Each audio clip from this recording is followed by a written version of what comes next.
Rally में क्यों लगे बीजेपी को बदलने के नारे?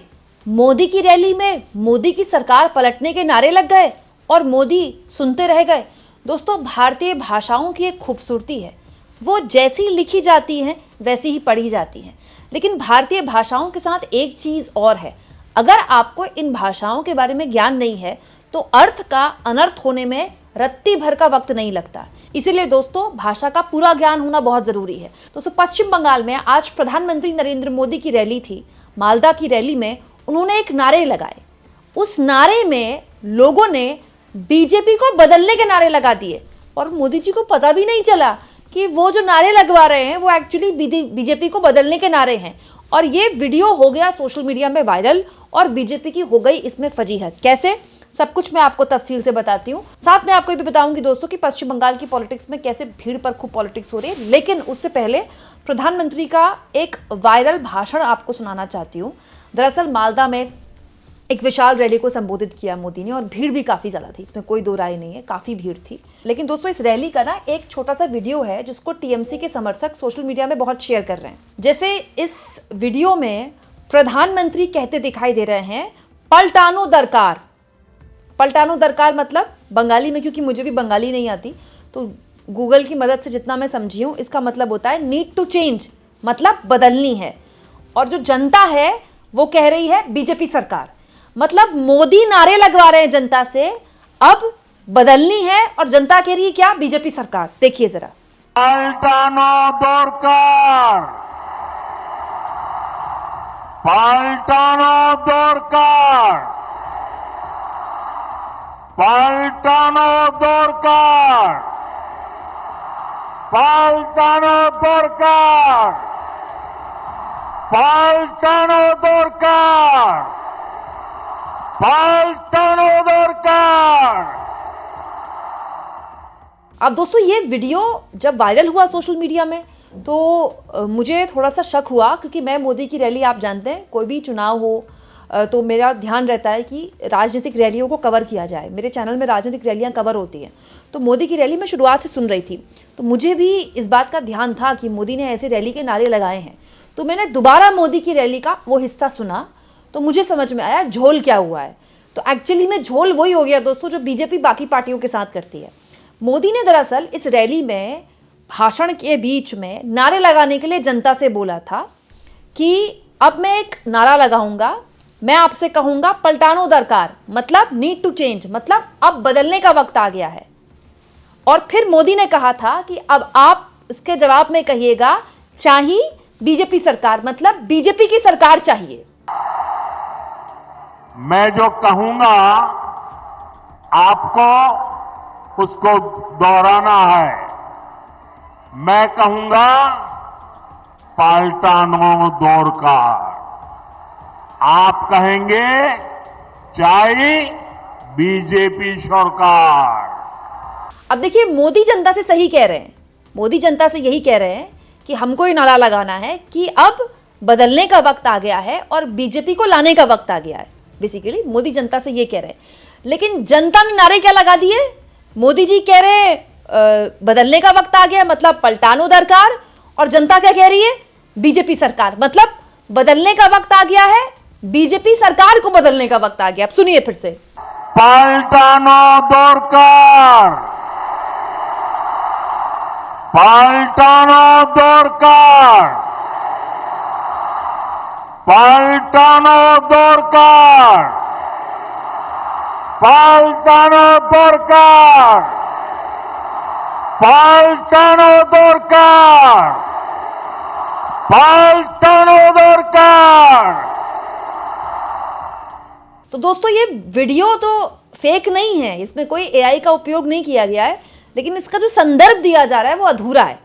और दरअसल ये काम बीजेपी के आईटी सेल वाले भी करते हैं, अधूरी वीडियोस वायरल कर देना, उस पर खूब बयानबाजी कर देना। तो उसी से सीखकर बाकी लोग भी अब यही कर रहे हैं सोशल मीडिया में। लेकिन दिलचस्प ये है दोस्तों कि वहाँ पर जो पब्लिक थी उनको तो पता था कि उनको एक शब्द और जोड़ना है, और वो ये था कि चाहिए बीजेपी सरकार। लेकिन वो चाहिए शब्द, क्योंकि पब्लिक उत्साह में थी, मोदी बोल रहे थे पूरे उत्साह में, तो पब्लिक ने भी उत्साह में नारे लगाए और वो उसके बाद नारा जो है वो रिकॉर्ड हो गया। लेकिन प्रधानमंत्री नरेंद्र मोदी की से गलती ये हो गई कि मोदी जी बंगाली नहीं है। अब मोदी जी अपने भाषण में बंगाली भाषा का इस्तेमाल कर लेते हैं। अब दोस्तों हरियाणा में मोदी जी जाते हैं तो वहाँ हरियाणवी बोलना शुरू कर देते हैं, बिहार में जाते हैं तो भोजपुरी बोलना शुरू कर देते हैं। लेकिन मोदी जी को बंगाली आती नहीं है। वो भले ही दाढ़ी वगैरह बढ़ा लें और बंगाली भाषा पर लंबा लंबा ज्ञान दे दें, तो बाय डिफॉल्ट मोदी जी का जो मातृभाषा है वो गुजराती है, ठीक है। और बात भी ठीक है दोस्तों, हर आदमी को हर चीज़ नहीं आ सकती।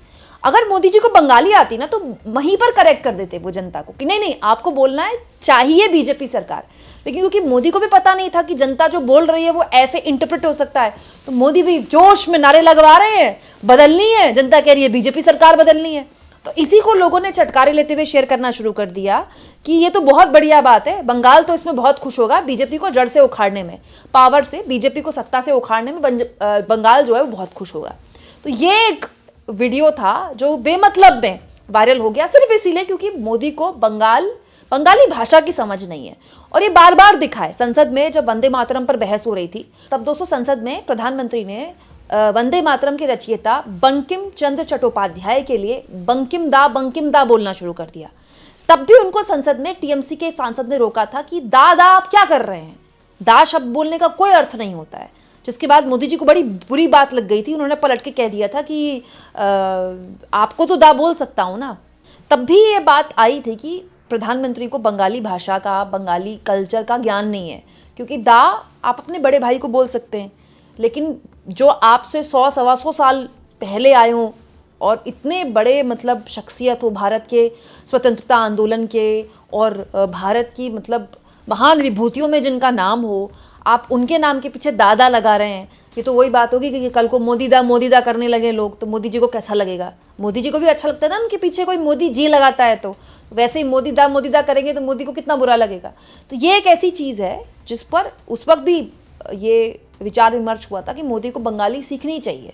लेकिन देखिए आज फिर उसी बात पर बीजेपी का बेमतलब का मजाक बन गया। अब देखिएगा टीएमसी इसी को सोशल मीडिया में घुमाएगी क्योंकि बीजेपी भी यही करती है। हालांकि इस भाषण में मोदी ने और भी कई मुद्दों पर बात रखी, जैसे दंगों का उन्होंने जिक्र किया कि टीएमसी के होते हुए दंगे होते हैं, घुसपैठियों का उन्होंने जिक्र किया। उन्होंने कहा कि हमें अपनी ज़मीनें बचानी हैं, अपनी बहू बेटियाँ बचानी हैं घुसपैठियों से, और बीजेपी जिस दिन बंगाल में आएगी उस दिन घुसपैठियों का सफाया निश्चित है, घुसपैठियों पर कड़ी कार्रवाई की जाएगी।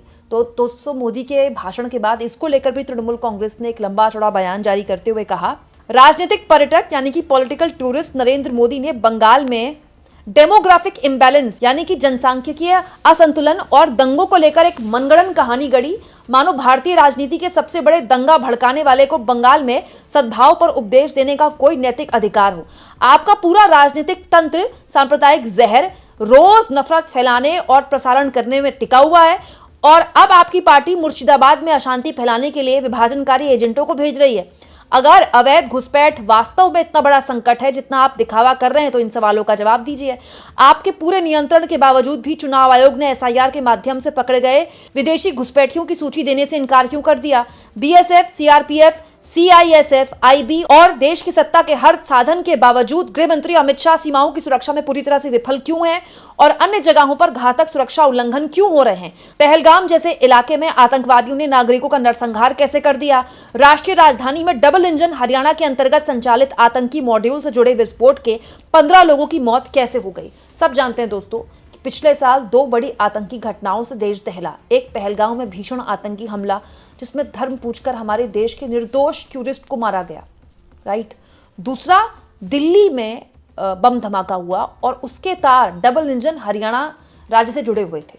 तब भी बहुत गंभीर सवाल खड़े हुए गृह मंत्रालय पर कि दिल्ली में हाई प्रोफाइल जामा मस्जिद इलाके में आत्मघाती ब्लास्ट हो गया और उसके तार हरियाणा से जुड़ रहे हैं, और बीजेपी की सरकार को, डबल इंजन सरकारों को पता ही नहीं चल रहा है। और अब क्योंकि प्रधानमंत्री ने वही घुसपैठियों का मुद्दा उठाया, आंतरिक सुरक्षा का मुद्दा उठाया, तो टीएमसी ने उसी मुद्दे को पकड़कर मोदी से सवाल पूछ लिया। चलिए ये तो आरोप प्रत्यारोप चलते रहेंगे, लेकिन इस वीडियो में जिस तरह से मोदी जी बंगाली भाषा में एक गलती कर गए, मुझे लगता है कि कुछ ट्यूशन्स बंगाली भाषा के मोदी जी को ले लेने चाहिए, क्योंकि ऐसे अभी कई भाषण मोदी जी को बंगाली में देने, और देखिए टीएमसी वाले तो आप जानते ही हैं इस मामले में बहुत आगे हैं, फिर मोदी जी के भाषणों की क्लिप काट काट कर ऐसे डालेंगे। देखिए, मैंने तो मोदी जी के पूरे भाषण की सही क्लिप आपको दिखाई, क्योंकि मेरा काम तो सही खबर आपको दिखाना है, लेकिन टीएमसी वाले थोड़ी ये करेंगे, उनको तो पॉलिटिक्स करनी है वैसे जैसे बीजेपी को करनी है। आपको क्या लगता है दोस्तों, कमेंट बॉक्स में जरूर लिखें।